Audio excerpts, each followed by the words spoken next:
경북 청도의 깊은 산속 운해사라는 작은 절이 새벽 안개에 쌓여 있습니다. 아직 해가 뜨기 전인데도 법당에서는 희미한 불빛이 새어나오고 있죠. 묘심 스님이 정성스럽게 제사상을 차리고 있었습니다. 오늘은 특별한 날입니다. 윤태의 소령의 제삿날이거든요. 묘심 스님은 하나하나 정갈하게 제물을 올리면서 고인을 떠올렸습니다. 제단 위에는 군복 한 벌이 고이 접혀져 놓여 있고 그 옆으로는 태희의 생전 사진이 자리하고 있었죠. 그 사람 평생 남자처럼 살았지. 근데 저 사진 속 웃음은 참 여자로 보이네. 묘심 스님의 혼잣말에는 슬픔과 경외가 섞여 있었습니다. 태희는 전직 여군 장교였고 퇴역 후 이절에 기거하며 묘심 스님의 곁을 지켜왔거든요. 해가 떠오르자 마을 주민들이 하나둘절로 올라오기 시작했습니다. 태희가 살아생전 마을 사람들에게 얼마나 좋은 일을 많이 했는지 오늘 이렇게 많은 사람들이 찾아온 것만 봐도 알 수 있었죠. 할머니들은 손에 정성스럽게 준비한 과일을 들고 왔고 아저씨들은 고개를 숙여 인사를 올렸습니다. 태희 언니는 정말 좋은 사람이었어요. 우리 마을에 그런 분이 계셨다는 게 자랑스러웠는데 한 아주머니가 눈시울을 붉히며 말했습니다.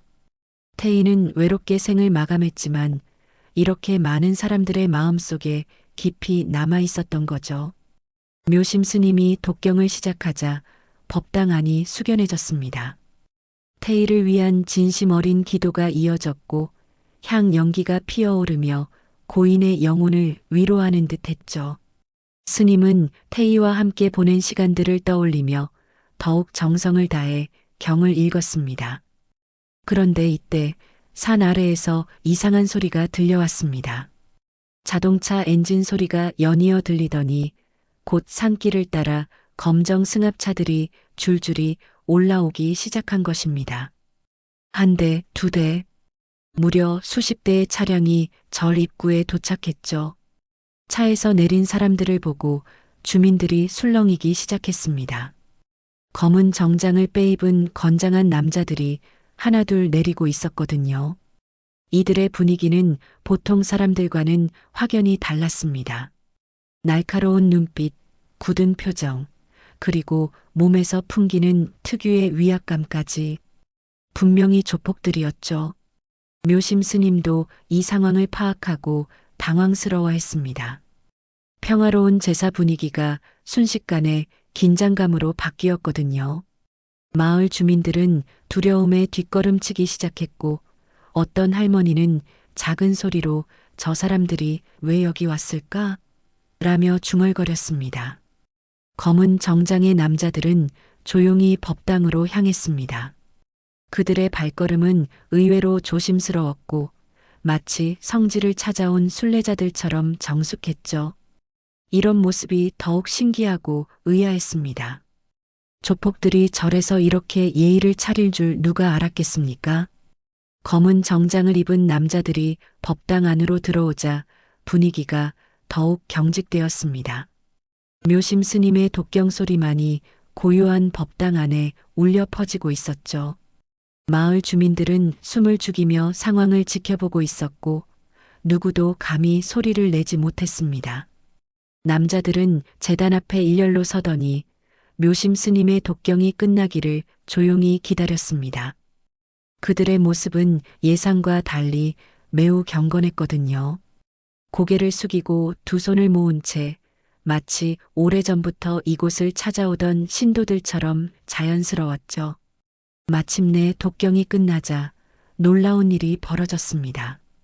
이 남자들이 한꺼번에 바닥에 큰 절을 올린 것입니다. 쿵, 쿵, 쿵. 수십 명이 동시에 무릎을 꿇는 소리가 법당을 가득 메웠죠. 그 광경은 정말 장관이었습니다. 윤태의 소령님, 우리 은인이셨습니다. 그중 가장 나이가 많아 보이는 남자가 고개를 숙인 채 떨리는 목소리로 말했습니다. 이 남자가 바로 백사장이었죠. 그의 목소리에는 깊은 존경과 그리움이 담겨 있었습니다. 오늘은 조폭도 인간입니다. 백 사장의 이 한마디가 법당 안의 모든 사람들을 더욱 놀라게 했습니다. 조폭들이 스스로를 조폭이라고 인정하면서도 동시에 인간적인 감정을 드러내고 있었거든요. 묘심 스님은 깜짝 놀랐습니다. 태희가 조폭들과 무슨 관련이 있었다는 말인가요? 스님은 태희와 함께 지낸 지 꽤 오래되었지만 이런 이야기는 처음 듣는 것이었습니다. 태희는 항상 과거에 대해서는 말을 아꼈거든요. 마을 주민들은 더욱 두려워하며 뒷걸음쳤습니다. 아무리 조폭들이 예의 바르게 행동한다고 해도 일반 사람들에게는 여전히 무서운 존재였으니까요. 몇몇 할머니들은 작은 소리로 어떻게 된 일이지? 라며 수군거렸습니다. 백 사장과 그의 부하들은 계속해서 절을 올렸습니다. 한 번, 두 번, 세 번. 그들의 절은 형식적이지 않았습니다. 진심에서 우러나오는 깊은 예의였죠. 몇몇은 눈물을 흘리기까지 했습니다. 절은 일순간 정적에 휩싸였습니다. 이 기묘한 상황을 어떻게 받아들여야 할지 아무도 알 수 없었거든요. 평생 절에서 수행하며 살아온 묘심 스님조차 이런 경험은 처음이었습니다. 한참 후 묘심 스님이 용기를 내어 백 사장에게 다가갔습니다. 잠깐, 뒤로 오시겠습니까? 스님은 조용한 목소리로 백 사장을 법당 뒤편으로 불렀죠. 다른 사람들이 있는 곳에서는 제대로 된 대화를 나누기 어려웠으니까요. 백 사장은 고개를 끄덕이며 스님을 따라갔습니다. 법당 뒤편의 작은 마당에서 두 사람만의 대화가 시작되었죠. 묘심 스님은 궁금증을 참을 수가 없었습니다. 당신들 대체 누구십니까? 묘심 스님의 질문에 백 사장은 잠시 망설였습니다. 어디서부터 어떻게 이야기를 시작해야 할지 막막했거든요. 30년이라는 긴 세월이 흘렀고 그동안 많은 일들이 있었으니까요. 백 사장은 흔들리는 목소리로 천천히 입을 열었습니다.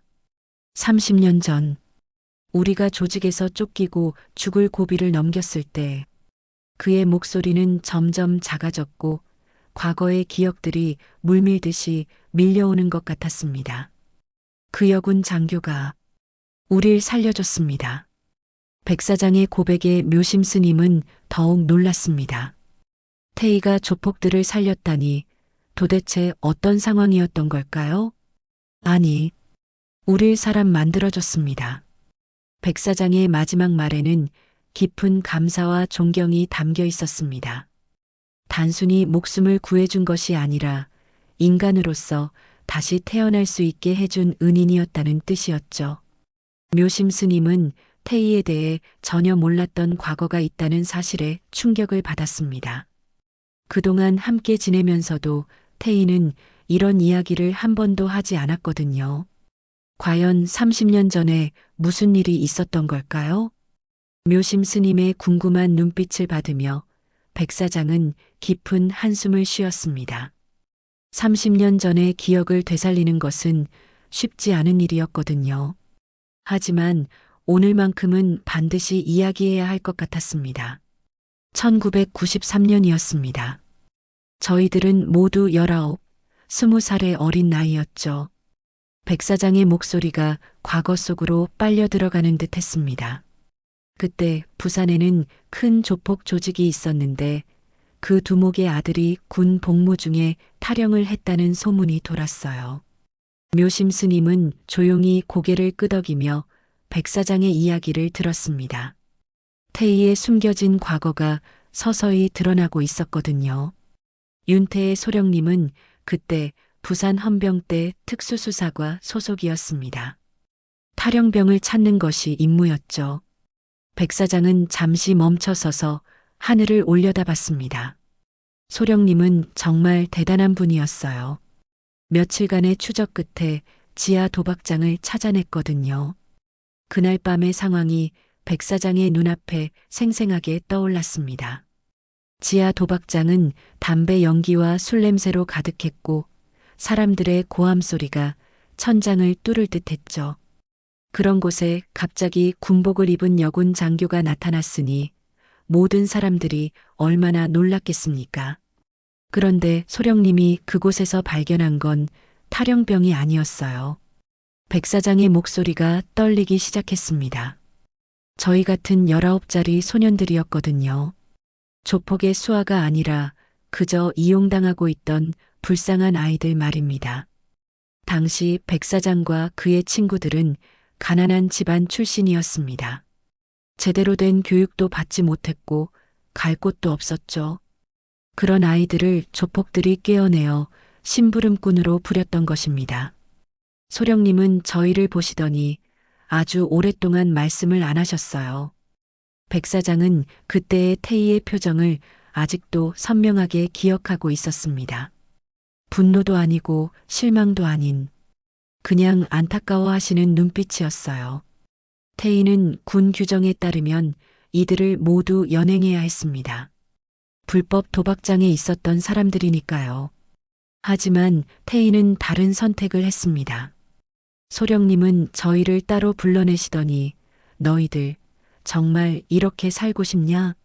고 물어보셨어요. 백 사장의 눈가에 눈물이 맺혔습니다. 그때 처음으로 어른이 저희에게 진심으로 관심을 가져주신다는 걸 느꼈거든요. 태희는 그날 밤 이 아이들을 신고하지 않았습니다. 대신 비밀리에 이곳 운해사로 데려왔죠. 당시 이 절에는 젊은 스님이 계셨는데 그분이 바로 지금의 묘심 스님이었습니다. 소령님은 저희를 이 절에 맡기시면서 사람답게 살아보자고 하셨어요. 백 사장은 감격스러운 표정으로 말했습니다. 그리고 정말로 저희는 여기서 새로운 삶을 시작할 수 있었습니다. 하지만 태희의 선택에는 큰 대가가 따랐습니다. 상부에서는 태희가 조폭 조직에 협조하지 않았다는 이유로 그녀를 미워하기 시작했거든요. 당시 일부군 간부들이 조폭과 유착되어 있었는데 태희는 그런 부패에 맞서 싸웠던 것입니다. 그 후로 소령님은 연이어 좌천을 당하셨어요. 백 사장의 목소리가 분노로 떨렸습니다. 정직도 여러 번 당하시고 결국 제대로 된 평가도 받지 못한 채 퇴역하셔야 했습니다. 태희의 군 경력은 그렇게 빛을 보지 못하고 끝났습니다. 조국을 위해 헌신했지만 정작 조직 내부의 부패와 싸우다가 희생당한 것이죠. 하지만 태희는 원망하지 않았습니다. 퇴역 후에도 소령님은 이 절에 남아서 조용히 사셨어요. 백 사장은 고개를 떨구며 말했습니다. 저희가 가끔 안부를 여쭙고 싶어도 소령님은 너희들은 이제 새로운 삶을 살아라고 하시며 만나주지 않으셨거든요.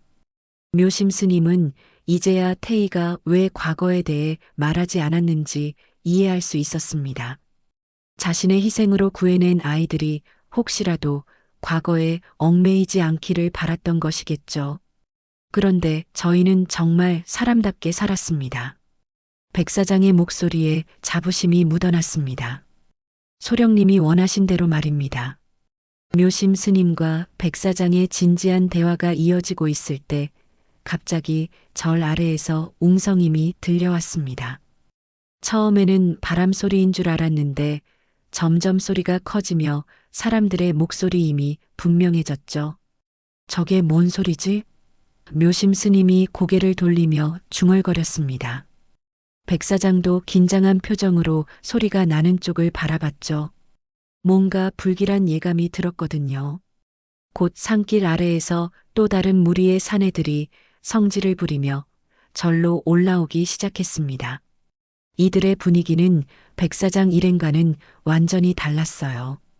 거칠고 공격적인 기운이 물씬 느껴졌거든요. 야, 저기 있네. 선두에 선 사내가 큰 소리로 외쳤습니다. 백 사장 그 새끼, 여기 숨어 있었구나. 그의 목소리에는 분노와 원한이 가득했죠.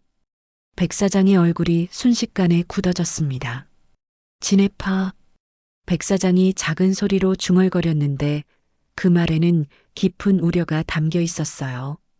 진해파는 예전에 태희에게 쫓겨나고 그녀 때문에 수감까지 갔던 조직의 잔당들이었거든요.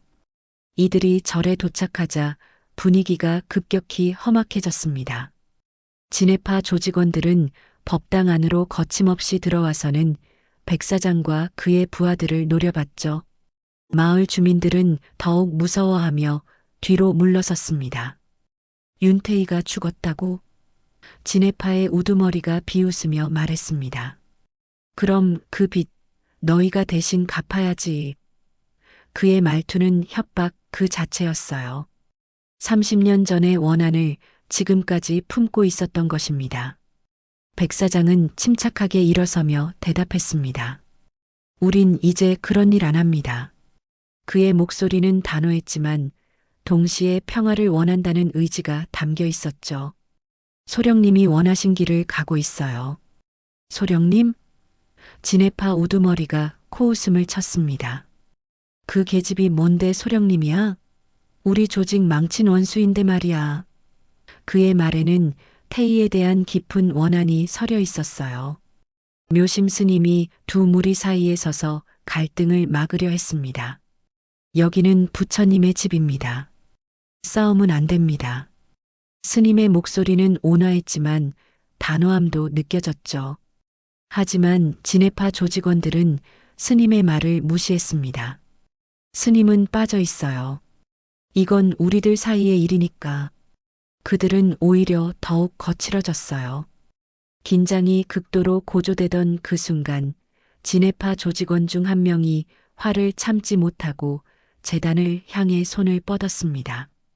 그리고 제사상에 놓여있던 술병을 집어들더니 화가 난 듯 그것을 바닥에 던져버렸어요. 쨍그랑 술병이 깨지는 소리가 법당 안에 크게 울려 퍼졌습니다. 깨진 술병의 파편들이 사방으로 튀었고 술이 사방으로 흩어져 제단까지 흘러갔죠. 그 술이 태희의 군복에까지 튀었습니다. 그 순간 법당 안의 모든 사람들이 숨을 멈췄습니다. 고인의 영전에서 이런 일이 벌어졌다니 정말 용서할 수 없는 행동이었거든요. 마을 주민들은 경악했고 백사장의 부하들도 분노에 떨었습니다. 이 자식이, 백사장이 참을 수 없다는 듯 외쳤습니다. 평생 자신들을 구원해준 은인의 영전에서 이런 모독을 당할 수는 없었거든요. 백사장은 분노에 휩싸여 그 조직원을 향해 달려들었습니다. 소령님을 모독하지 마. 백사장의 주먹이 그 사내의 얼굴을 강타했습니다. 30년간 쌓인 감사와 존경의 마음이 분노로 폭발한 순간이었죠. 곧이어 양쪽 무리 사이에 격투가 벌어졌습니다. 백사장의 부하들도 참을 수 없다며 일어섰고 진해파도 맞받아쳤어요. 평화로웠던 절이 순식간에 아수라장이 되어버렸습니다. 그만해, 그만하라고. 묘심 스님이 큰 소리로 외쳤지만 이미 걷잡을 수 없는 상황이 되어버렸어요. 주먹과 발길질이 오가고 법당 안의 기물들이 넘어지기 시작했습니다. 마을 주민들은 무서워서 밖으로 피했고 절마당은 완전히 혼란에 빠졌습니다. 태희의 제삿날이 이렇게 끔찍한 하루가 될 줄 누가 알았겠습니까? 백사장은 싸우면서도 계속 제단을 지키려 했습니다. 태희의 군복과 사진만은 절대 다치게 할 수 없었거든요. 그것은 자신들에게 새로운 삶을 선물해준 은인에 대한 마지막 예의였습니다. 난투극은 점점 격렬해졌고 절 안팎이 아수라장이 되어갔습니다. 평생 평화롭게 지내온 운해사에 이런 일이 벌어질 줄 그 누가 상상이나 했겠습니까? 난투극이 한참 계속되던 중 묘심 스님이 더 이상 참을 수 없다는 듯 큰 소리로 외쳤습니다. 그만하시오. 그만해. 스님의 목소리는 법당 전체를 울렸고 그 순간 모든 사람들이 잠시 동작을 멈췄어요. 윤소령님이 원한 게 이거였을 것 같소? 묘심 스님의 절규에는 깊은 절망과 분노가 담겨 있었습니다. 평생 평화를 추구하며 살아온 스님으로서는 견딜 수 없는 상황이었거든요. 백 사장이 주먹을 멈추고 스님을 바라봤습니다. 스님의 말이 가슴 깊숙이 박혔거든요. 정말로 태희가 이런 모습을 원했을까요? 자신들이 싸우는 모습을 보고 기뻐했을까요? 소령님은 평화를 원하셨어요. 백 사장의 목소리가 떨리기 시작했습니다. 분노가 서서히 슬픔으로 바뀌고 있었거든요. 우리가 사람답게 사는 걸 원하셨다고요. 진해파 조직원들도 잠시 멈춰섰습니다. 백 사장의 변한 목소리에서 뭔가 진실한 것을 느꼈기 때문이었죠. 하지만 그들의 원한은 쉽게 사라지지 않았어요. 그래서 뭐, 우리가 당한 건 어떻게 할 거야? 진해파 우두머리가 여전히 거칠게 말했습니다. 그 계집 때문에 우리 형님들이 얼마나 고생했는데. 백 사장은 천천히 무릎을 꿇고 앉았습니다. 그리고 마침내 눈물을 흘리기 시작했어요. 30년간 가슴속에 묻어두었던 감정들이 한꺼번에 터져 나오는 것 같았거든요. 백 사장의 목소리가 흐느낌으로 갈라졌습니다. 우린 그분이 돌아가신 것도 몰랐습니다. 이 고백에 법당 안의 모든 사람들이 놀랐어요. 소식이 끊기고 절에 숨어 산다는 얘기만 들었어요. 백 사장이 계속 말했습니다. 그래서 가끔 멀리서나마 안부를 확인하려 했는데 너무 늦게 왔습니다. 묘심 스님은 백 사장의 진심을 느끼고 마음이 아팠습니다. 그리고 이제 하나의 진실을 말해야 할 때라고 생각했어요. 태희가 세상을 떠나기 전에 스님에게만 털어놓았던 이야기 말입니다. 윤소령님은 묘심 스님이 조심스럽게 입을 열었습니다. 가난 말기였습니다. 이 말에 백 사장의 얼굴이 창백해졌어요. 나한테만 말씀하셨죠. 스님은 잠시 말을 멈췄다가 계속했습니다. 소령님이 돌아가시기 전에 당신들에겐 알리지 말라고 하셨소. 이 말에 백 사장뿐만 아니라 그의 부하들도 모두 충격을 받았어요. 왜? 백 사장이 떨리는 목소리로 물었습니다. 왜 우리에게 알리지 말라고 하셨을까요? 그의 마음에는 죄책감과 아쉬움이 가득했거든요.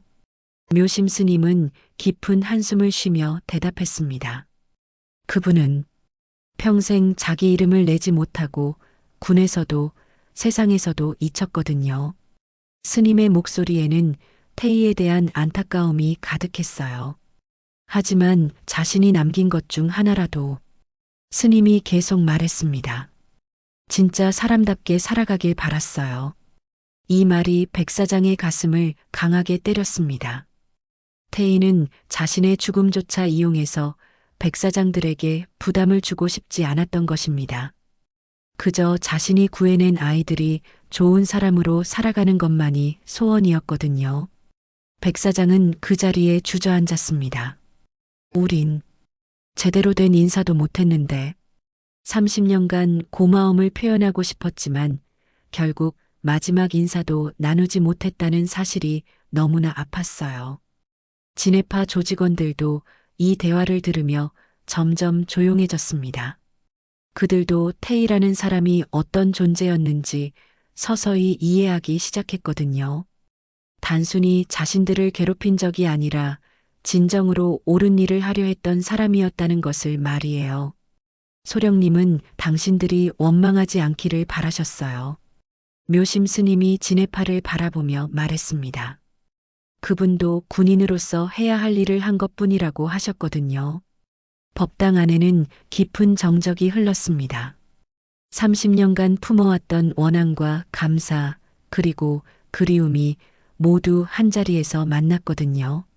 모든 사람들이 태희라는 한 사람의 삶에 대해 다시 생각해 보게 되었습니다. 백 사장의 부하들도 모두 눈물을 흘렸습니다. 은인의 마지막 모습을 보지 못했다는 아쉬움과 그럼에도 불구하고 자신들을 끝까지 생각해 준 태희의 마음에 감격했거든요. 심지어 진해파 조직원 중 일부도 고개를 숙였습니다. 자신들이 원한을 품고 있던 상대가 사실은 얼마나 고결한 사람이었는지 깨닫기 시작했기 때문이에요. 깊은 정적 속에서 묘심 스님이 천천히 일어났습니다. 스님은 잠시 망설이다가 법당 안쪽으로 들어가더니 태희의 유품이 보관된 작은 상자를 가져왔어요. 그 상자는 태희가 생전에 가장 소중히 여겼던 물건들이 담겨 있었거든요. 이것들을 보여드리는 게 맞을 것 같습니다. 묘심 스님이 조심스럽게 상자를 백사장 앞에 놓았습니다. 소령님이 남기신 마지막 뜻을 알아야 할 것 같아서요. 백사장은 떨리는 손으로 상자를 바라봤습니다. 30년 만에 은인의 흔적을 직접 볼 수 있다는 사실에 가슴이 벅찼거든요. 진해파 조직원들도 호기심과 경계심이 섞인 눈빛으로 지켜봤어요. 상자를 열자 가장 먼저 눈에 띈 것은 낡고 해진 군번줄이었습니다. 태희가 군 생활 내내 목에 걸고 다녔던 것이죠. 그 옆에는 작은 수첩이 있었는데 표지가 너무 낡아서 글씨를 알아보기 어려울 정도였어요. 이 수첩에는 소령님이 도움을 주신 분들의 이름이 적혀 있어요. 묘심 스님이 설명했습니다. 당신들 이름도 있을 겁니다. 백사장은 수첩을 펼쳐보고 싶었지만 왠지 함부로 손댈 수가 없었어요. 그런데 상자 맨 아래에서 하얀 봉투 하나가 나왔습니다. 봉투 겉면에는 내가 세상을 떠난 후에라는 글씨가 태희의 손글씨로 적혀 있었어요. 이것은 분명히 유언장 같은 편지였습니다. 이건 백사장이 편지를 보며 말을 잇지 못했습니다. 태희가 자신들을 위해 남긴 마지막 메시지일지도 모르겠다는 생각이 들었거든요. 묘심 스님이 고개를 끄덕였습니다. 소령님이 돌아가시기 얼마 전에 이걸 저에게 맡기셨어요. 언젠가 당신들이 찾아오면 보여드리라고 하시면서요. 읽어도 될까요? 백사장이 조심스럽게 물었습니다.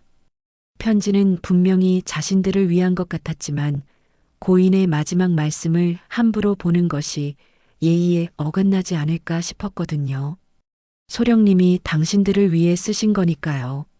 묘심 스님이 따뜻하게 말했습니다. 읽어보세요.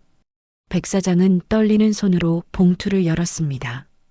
편지지는 하얀색이었지만 태희의 정성스러운 글씨가 빼곡히 적혀 있었어요.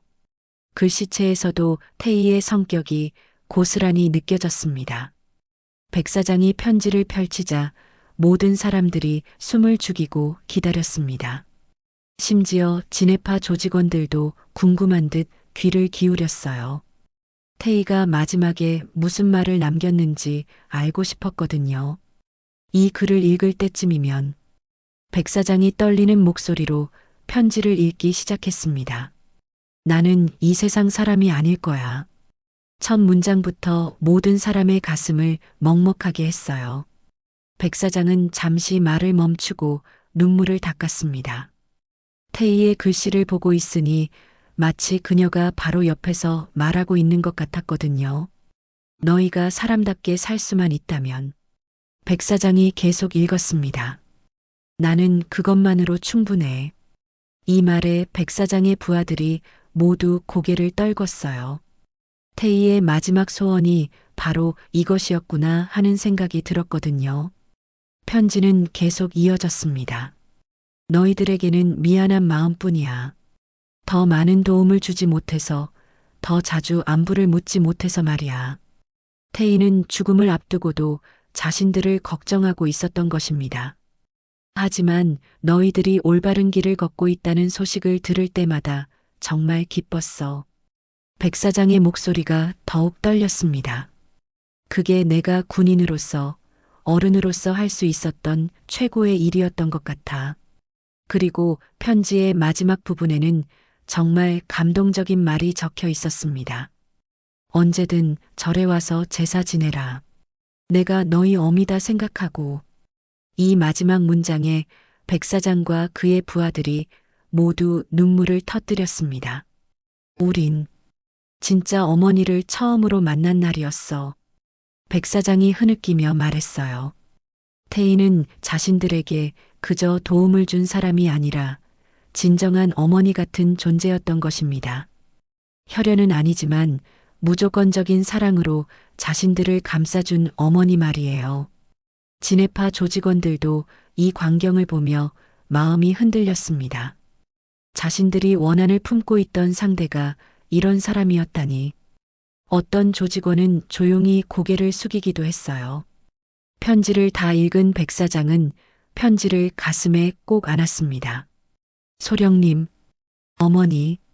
그는 30년 만에 진짜 어머니의 사랑을 느꼈거든요. 묘심 스님도 감동받았습니다. 태희가 얼마나 따뜻한 마음을 가진 사람이었는지 새삼 깨달았거든요. 그리고 이 편지가 모든 갈등을 해결해줄 열쇠가 될 것 같았어요. 태희의 편지를 읽은 후 며칠이 흘렀습니다. 백 사장은 그동안 잠을 이루지 못했어요. 태희의 마지막 당부가 계속 머릿속을 맴돌았거든요. 진정으로 사람답게 산다는 것이 무엇인지 이제야 깨닫기 시작했습니다. 그는 자신이 이끄는 조직 동진회의 간부들을 모두 불러 모았습니다. 부산의 한 조용한 식당에서 열린 이 모임은 평소와는 분위기가 완전히 달랐어요. 백 사장의 표정이 그 어느 때보다 진지했거든요. 형님, 무슨 일이십니까? 오랫동안 백 사장을 따라온 부하가 조심스럽게 물었습니다. 절에서 돌아오신 후로 계속 심각하시네요. 백 사장은 한참 동안 말없이 앉아 있다가 천천히 입을 열었습니다. 우리 이제 그만하자. 이 한마디에 모든 사람들이 깜짝 놀랐어요. 갑작스러운 말이었거든요. 형님, 갑자기 무슨 소리세요? 다른 부하가 당황하며 물었습니다. 동진회를 그만둔다는 말씀이신가요? 백 사장은 고개를 끄덕였습니다. 우린 오늘부로 동진회를 해산한다. 그의 목소리는 확고했어요. 윤소령님이 남긴 마지막 유산은 이 조폭 조직이 아니야. 부하들은 이해할 수 없다는 표정이었습니다. 30년간 함께 해온 조직을 하루아침에 해산한다니 믿기 어려운 일이었거든요. 하지만 백 사장의 마음은 이미 굳어져 있었어요. 소령님이 우리에게 원한 건 사람답게 사는 거였어. 백 사장이 설명했습니다. 우리가 지금까지 해온 일들이 과연 사람다운 일이었나 생각해봐. 그동안 동진회는 다른 조직들과 달리 큰 범죄는 저지르지 않았지만 그래도 떳떳하지 못한 일들을 해왔던 것이 사실이었어요. 태희의 편지를 읽고 나서 백 사장은 이 모든 것을 정리하고 싶었습니다. 그럼 우린 뭐라고 살아야 합니까? 한 부하가 걱정스럽게 물었어요. 조직 말고는 다른 일을 해본 적이 없었거든요. 백 사장은 이미 계획을 세워두고 있었습니다. 우리가 가진 모든 자산을 정리해서 의미 있는 일에 쓸 거야. 그는 며칠 전부터 이것저것 알아보고 있었거든요. 무슨 일 말씀이세요? 부하들이 궁금해했습니다. 군 복무 중 상이 입은 여성 군인과 그 가족들을 위한 장학재단을 만들 거야. 백 사장의 말에 모든 사람들이 놀랐어요. 조폭이 장학재단을 만든다니 상상도 못했던 일이었거든요. 이름은 태희재단으로 할 거야. 백 사장이 계속 말했습니다. 소령님처럼 나라를 위해 헌신했지만 제대로 된 대우를 받지 못한 분들을 도와드리는 거지. 부하들은 처음에는 당황했지만 점점 백 사장의 뜻을 이해하기 시작했어요. 태희가 자신들에게 보여준 사랑을 이제는 다른 사람들에게 나누어 주자는 것이었거든요. 형님, 저희도 함께 하겠습니다. 가장 나이가 많은 부하가 일어서며 말했습니다. 소령님이 원하신 길이라면 저희도 따르겠어요. 하나둘씩 모든 부하들이 백 사장의 결정에 동의했습니다. 30년간 함께 해온 동료들이니까 백 사장의 진심을 모를 리 없었거든요. 며칠 후 백 사장은 묘심 스님을 찾아갔습니다. 스님에게 자신의 계획을 말씀드리고 도움을 요청하기 위해서였어요. 정말 좋은 결정을 하셨습니다. 묘심 스님이 감동하며 말했습니다. 소령님이 하늘에서 얼마나 기뻐하실까요? 백사장과 묘심 스님은 함께 태희를 위한 작은 기념비를 절 옆에 세우기로 했습니다. 태희의 삶과 희생을 기억하고 후세에 전하기 위해서였죠. 기념비에는 간단하지만 의미 깊은 글귀를 새겼습니다. 대한민국의 이름 없는 군인 윤태희. 화려하지는 않았지만 태희의 진정한 가치를 담아낸 문구였어요. 기념비 제막식 날 동진의 출신들이 모두 참석했습니다. 하지만 이제 그들은 조폭이 아니었어요. 정갈한 작업복을 입고 새로운 삶을 시작하려는 사람들이었거든요. 심지어 진해파 일부 조직원들도 찾아왔습니다. 태희의 편지를 들은 후 마음이 바뀐 사람들이었어요. 그들도 과거의 원한을 내려놓고 새로운 출발을 하고 싶다고 했습니다. 소령님, 우리 약속 지켰습니다. 백사장이 기념비 앞에서 조용히 말했습니다. 이제 정말로 사람답게 살겠어요. 태희재단은 실제로 많은 사람들에게 도움을 주었습니다. 군 복무 중 다쳐서 고생하고 있던 여성 군인들과 그 가족들이 장학금을 받고 새로운 희망을 찾을 수 있었거든요. 백사장은 재단 운영에 전념했고 옛 부하들도 각자 정직한 일을 찾아서 열심히 살아갔습니다. 태희가 30년 전에 심어준 선한 씨앗이 드디어 아름다운 열매를 맺은 것이었어요. 태희 재단이 설립된 지 1년이 흘렀습니다. 운해사에는 다시 평화가 찾아왔어요. 그 어떤 소란도 없는 고요한 일상이 이어지고 있었죠. 묘심 스님은 매일 아침 태희의 사진 앞에서 정성스럽게 독경을 올렸습니다. 소령님, 오늘도 좋은 소식이 있어요. 묘심 스님이 태희의 사진을 바라보며 말했습니다. 태희 재단에서 또 다른 분을 도와드렸다고 하네요. 스님의 목소리에는 깊은 만족감이 담겨 있었어요. 절 마당에는 태희의 기념비가 자리하고 있었습니다. 검은 화강암으로 만든 소박한 비석이었지만 지나가는 사람들마다 한 번씩 고개를 숙여 인사를 올렸죠. 마을 사람들에게 태희는 이제 전설 같은 존재가 되어 있었습니다. 해가 지고 달이 떠오르는 저녁 시간, 기념비 앞으로 익숙한 그림자들이 나타났습니다. 백사장과 그의 옛 부하들이었어요. 이제는 양복 대신 정갈한 작업복 차림이었죠. 이들은 매달 이렇게 태희를 찾아와 안부를 전했습니다.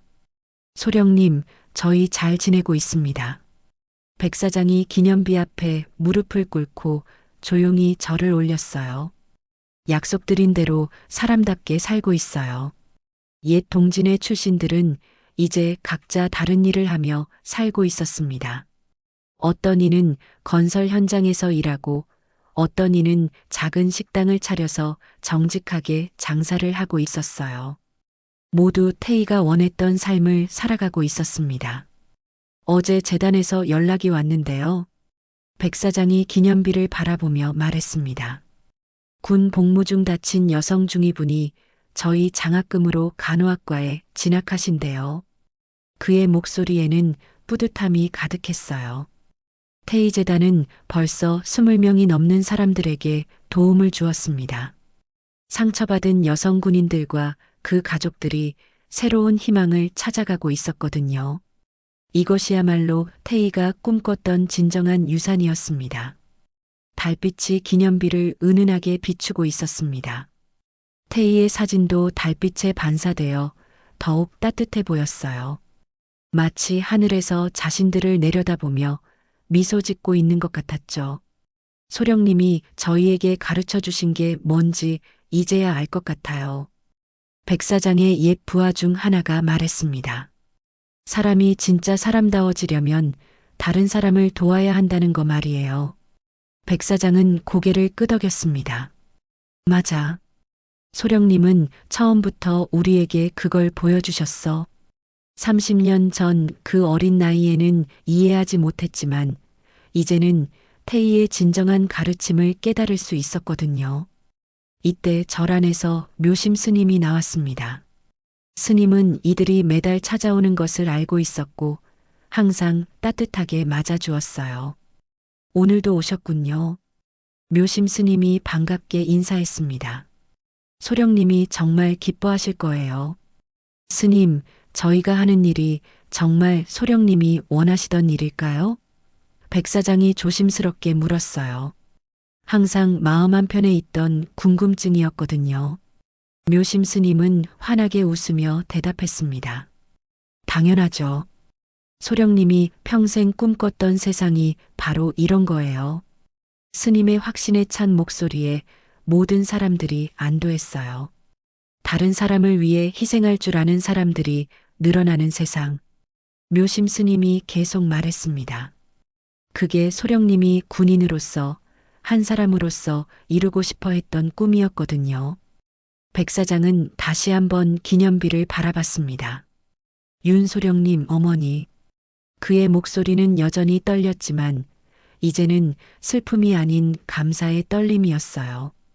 우린 지금 사람답게 살고 있습니다. 백사장이 기념비를 향해 중얼거렸습니다. 약속? 지켰습니다. 이 말에는 30년간 품어왔던 모든 감정이 담겨 있었어요. 달이 더욱 높이 떠올랐습니다. 운해사 전체가 은은한 달빛에 감싸여 신비로운 분위기를 자아냈어요.